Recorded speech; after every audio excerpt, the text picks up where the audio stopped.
미국은 어떻게 80년 가까이 세계 최강국의 자리를 유지할 수 있었을까요? 핵무기가 많아서였을까요? 아니면 군사력이 압도적이었을까요? 사실 미국을 세계 1위로 만든 가장 강력한 무기는 바로 달러였습니다. 더 정확히 말하면 전 세계가 스스로 달러를 선택하도록 만드는 시스템이었습니다. 오늘 영상은 제가 동경하는 오태민 작가의 달러의 역설에서 제시한 관점을 바탕으로 브레턴 우즈, 닉슨 쇼크, 페트로달러까지 이어지는 미국 달러 패권의 역사를 쉽게 살펴보겠습니다. 이것은 단순한 역사 얘기가 아닙니다.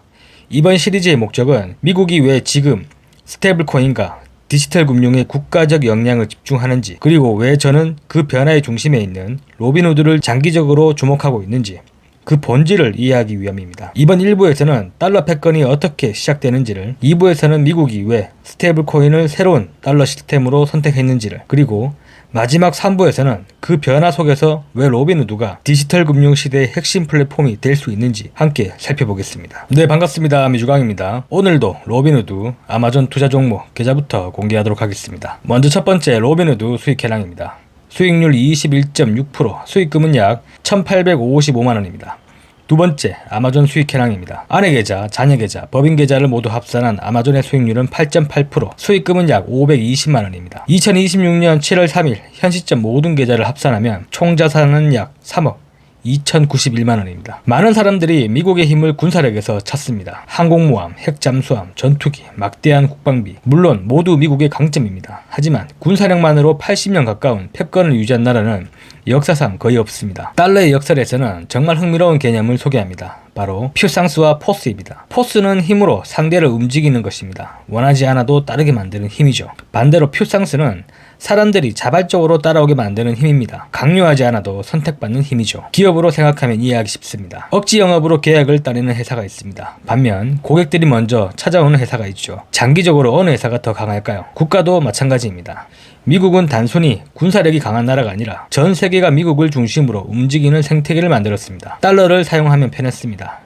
미국 금융시장에는 돈이 모여있습니다. 미국 기술은 세계 표준이 되었습니다. 법치의 자본시장은 투자자들의 신뢰를 얻었습니다. 혁신기업은 계속 미국에서 탄생했습니다. 이 모든 요소가 하나로 연결되면서 미국은 특별한 힘을 갖게 되었습니다. 바로 세계가 스스로 미국을 선택하는 구조였죠. 그 시작이 1994년 브레턴 우즈였습니다. 1994년 제2차 세계대전이 끝나기 직전 44개 국가대표들이 미국 브레턴 우즈에 모였습니다. 당시 유럽은 전쟁으로 산업이 무너졌습니다. 반면 미국은 세계 최대의 금 보유국이었죠. 미국은 세계를 향해 하나의 제안을 했습니다. 달러를 금과 연결하겠습니다. 언제든 35달러를 가져오면 금 1온스로 바꿔주겠다고 약속했습니다. 당시에는 정말 혁신적인 제안이었죠. 금은 누구나 신뢰하는 자산이었고 미국은 실제로 세계에서 가장 많은 금을 가지고 있었기 때문입니다. 세계는 자연스럽게 달러를 받아들였습니다. 무역을 하려면 달러가 편했습니다. 환율도 안정됐습니다. 외환 보유고도 달러를 쌓기 시작했습니다. 국제거래 역시 달러 중심으로 움직였습니다. 여기서 중요한 점이 있습니다. 미국은 달러를 사용하라고 강요하지 않았습니다. 세계가 스스로 달러를 선택했습니다. 이것이 바로 퓨상스입니다. 강제로 만든 질서가 아니라 신뢰가 만든 질서였습니다. 미국은 달러를 통해 세계 경제의 중심이 되기 시작했습니다. 하지만 어떠한 시스템도 영원하지는 않았습니다. 1960년대로 들어오면서 미국은 점점 더 많은 돈을 쓰기 시작했죠.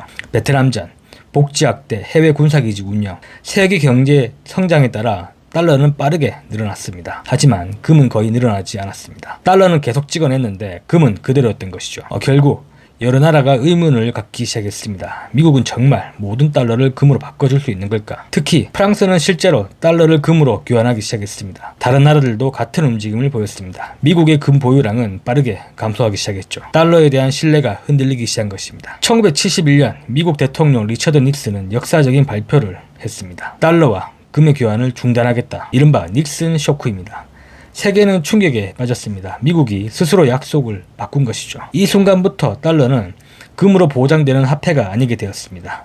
금은 그대로인데 달러는 얼마든지 발행할 수 있는 시대가 시작되었습니다. 많은 사람들은 달러 시대가 끝난 것이라 예상했습니다. 하지만 미국은 또 다른 방법을 준비하고 있었습니다. 금을 잃었다면 다른 무언가가 달러를 떠받쳐야 했습니다. 당시 세계에서 가장 중요한 자원은 석유였습니다. 자동차, 비행기, 공장, 발전소 모두 이 석유 없이는 움직일 수가 없었죠. 미국은 사우디아라비아를 중심으로 산유국들과 새로운 질서를 만들기 시작합니다. 석유는 달러로 거래한다. 겉으로 보기에는 단순한 원칙처럼 보였습니다. 하지만 세계 경제에는 엄청난 변화가 일어났습니다. 이제 일본도, 독일도, 한국도, 브라질도 석유를 사려면 먼저 달러를 준비해야 했습니다. 달러를 벌어야 했습니다. 달러를 보유해야 했습니다. 외환 보유고도 달러 중심으로 바뀌었습니다. 미국은 총으로 달러를 강요하지 않았습니다. 달러가 있어야 석유를 살 수 있는 구조를 만든 것이죠.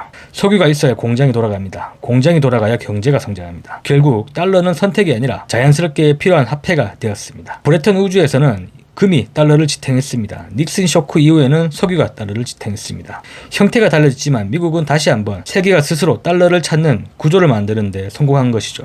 이것이 달러의 역설에서 말하는 미국의 패권의 핵심 중 하나입니다. 미국은 단순히 힘이 강했던 나라가 아니라 사람들이 스스로 달러를 선택하는 환경을 계속 만들어 왔다는 것이죠. 하지만 이 구조도 영원하지는 않았습니다. 2001년 9.11 테러 이후 미국은 달러를 또 다른 방식으로 사용하기 시작합니다. 달러는 국제결제 수단을 넘어 금융제재의 무기가 되었고 미국의 힘은 퓨상스보다 포스의 성격으로 점점 변화했습니다. 그리고 그 변화는 중국과 브릭스 국가들의 탈달러 움직임을 키우는 계기가 되었습니다. 그렇다면 미국은 다시 과거처럼 세계가 자발적으로 달러를 선택하도록 만들 수 있을까요? 그 해답으로 등장한 것이 바로 스테이블 코인입니다. 다음 2부에서는 9.11 테러 이후 미국 패권이 어떻게 변화했는지, 그리고 왜 미국이 스테이블 코인을 새로운 디지털 달러 전략으로 준비하고 있는지 이어서 살펴보도록 하겠습니다.